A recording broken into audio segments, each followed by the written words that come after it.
Hey y'all, and welcome to this week's Whiskey Wednesday. Now this week I'm hoping to bring something brand new to you. Maybe a song that you've never heard or an artist that you've never heard. And for me, it was brand new to me. It's Let Him In by Seth Ward. And I've really never heard this guy's name before this song. And honestly, it's no surprise why, really. He's only been putting music out since 2019. Really only has a handful of songs on Spotify, and this is the first one I heard, and it really struck me. And I was hooked as soon as I heard the opening acoustic guitar lick. It's got a little character to it. It's a little more advanced than just strumming some chords, and it made me want to listen. And then, of course, the first two lines really piqued my interest, and it just honed me into the song even more. The first two lines go something like, "Nobody cares about my story, but someday they're gonna know my name." And this clearly shows that he has grit, he has determination, but we don't know what it is he's working for. But that becomes clear, later on in the song.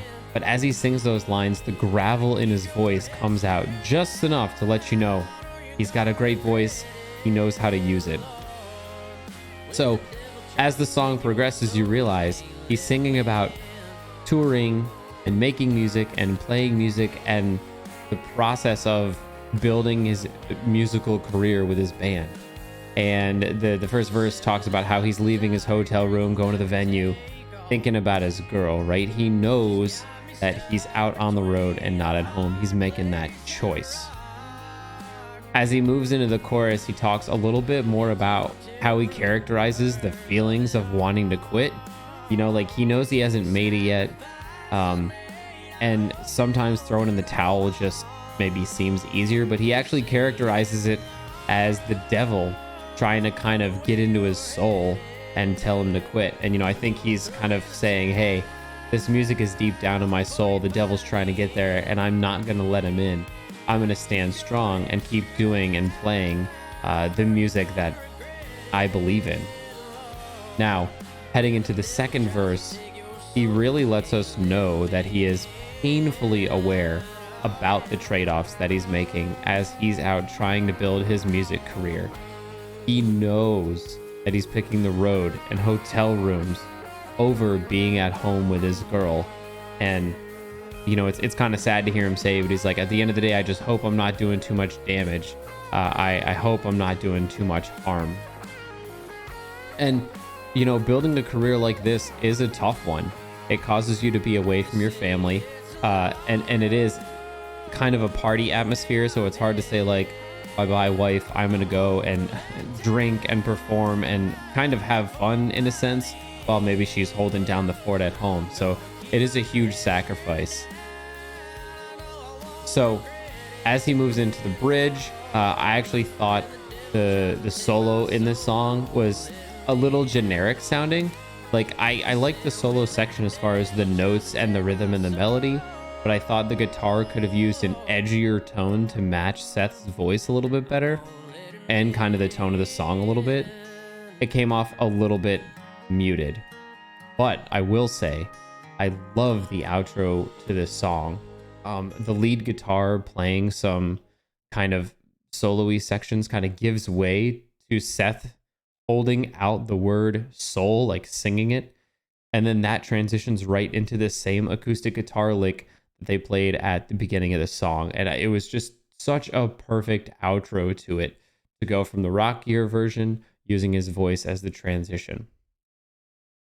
Now, I love songs like this. I love songs that are so self-aware about the process of kind of being in the music industry and building your career.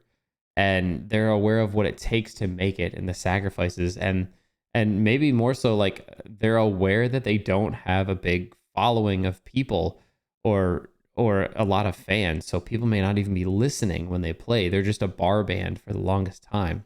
And it's artists like these that are busting their asses in particular to try to make it. And so there's a couple songs that I can think of that are in the same vein. Ryan Beaver sings a song called Under the Neons, where in that one, he's really like, look, I'm sitting up here solo with an acoustic guitar playing at these bars, and people could probably care less. And again, he's just showing that self-awareness.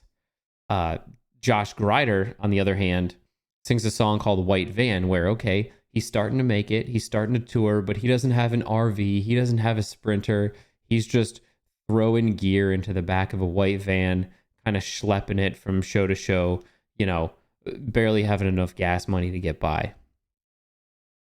And then you've got, really great songwriters like Will Hoge still writing songs like this one called Another Song Nobody Will Hear, where even he is aware that I'm going to put pen to paper, I'm going to write something, I'm going to be creative, and there's a good chance that this song just doesn't go anywhere, whether that's because of the music industry or it doesn't get on radio or it doesn't resonate with people.